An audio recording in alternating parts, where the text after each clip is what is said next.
Good morning, everyone, and welcome to Urban Update. I'm Byron Barnett. On the show today, Christmas in July is Thursday at the Seaport Hotel. We'll have all the details in just a bit. Also paying us a visit this morning is Julie Burrows, Chief of Arts and Culture for the City of Boston. But up first, the island of Jamaica is celebrating its 55th year of independence. To commemorate this achievement, the Massachusetts Jamaican diaspora will be hosting a series of events to showcase Jamaica's history and rich culture. The celebrations began on July 15th and they run through August 12th. Proceeds from all of these events will support domestic violence prevention initiatives and women's shelters in Jamaica. Here to tell us more about the festivities and the work of the Jamaican diaspora are Nicola Williams and Keith McDermott of Celebrate Jamaica Incorporated. Welcome to Urban Update. Thank you both for coming in. Congratulations on the, I guess, the big anniversary, 55 years of independence. Nicola, this must be really exciting for you and everyone in the Boston community, right? It's very exciting. 55 years, I mean, that's great. I mean, just 5 years ago we celebrated 50 years, but we're very excited about the series of events that we have for celebrating our anniversary, our independence, right here in Boston. All right. Now, Keith, talk to me a little bit about this, I guess, the collaboration to host a series of events. Who's involved and what are some of these events that are going to be coming up? Well, first of all, thanks for having me. It's a collaboration of four organizations: Jamaican Diaspora, Boston Jump, COJO, Jamaican Associates, and JCDS. Don't ask what those stands for, but it's a real collaboration that we've been working together for over almost 2 months now, trying to plan and put this event together. And our big focus right now is the gala that's coming up, but it's really more about enhancing and embracing our culture and highlighting the benefits of what Jamaicans have brought to this country. Mm-hmm. Now, Nicola, I guess many of these events, I understand, are free. You're trying to include everybody, but everybody's welcome? Everybody's welcome. We have a bunch of free events coming up. Next weekend actually starts the annual Jamaica Independence Arts Festival, and that's been going around about more than 30 years by the Jamaica Choral Dramatic Society. That's JCDS. And that's right at the All Saints Church in Ashmont. And then, as Keith mentioned, we have our big gala, awards gala, recognizing a lot of local Jamaicans who've made huge impacts and strides in the greater Boston community. And so we're excited about that. Keith can mention a few of them. And then at the end of the month, we're actually have two more events. We have Jamaica 55 Reggae Night, and that's in collaboration with the Franklin Park Coalition, where they have the Elma Lewis Playhouse in the Park event. And on August 8th, we're having Reggae in the Park, two local bands, and it's a great collaboration that we're looking forward to. And that's a free event, open to the public at the Play Stand section in Franklin Park. And then the last event, we're having, there are a lot of Jamaican artists, visual artists that are in the greater Boston community, and the National Center for Afro-American Artists, they actually have a collection. And so we're going to invite some of the artists that are there, as well as additional artists, and we'll be at the Museum of National Center for Afro-American Artists, and that will be on August 12th. So that's our finale event, and that's free. And so we are inviting the whole community to join us and celebrate Jamaica in the Massachusetts greater Boston area. Wow, sounds like you got a really quite a lineup there. Talk to me, if you could, maybe I'll start with you, Keith, and Nicola, you can add on to it as well.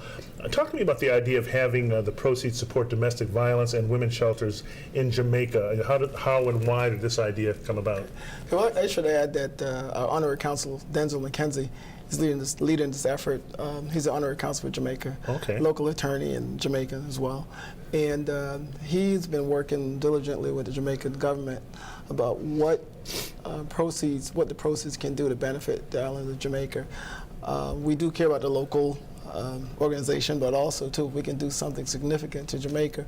And so the idea of supporting the shelters for victims of domestic violence was brought forward, and we unanimously supported it. One of the things that I also wanted to get across too is that there's so many Jamaicans in the area, and all these events are not just to highlight the culture and the richness of Jamaicans, but also to recognize people of Jamaican heritage, like the Mel Millers of the world, Kanguskas of the world. They were not born in Jamaica, but they basically really embraced and led the way for a lot of us Jamaicans to really contribute to the community. Now, I guess, Nicola, as Keith was alluding to, my understanding there's estimates of 40,000 Jamaicans residing in the greater Boston area. Where are the neighborhoods? Where are these Jamaicans concentrated mostly? Sure, I would say certainly Dorchester, Roxbury, Brockton, Cambridge, Springfield would be the higher concentrations of Jamaicans. But we're dispersed throughout the state, but pretty much those are the higher concentrations.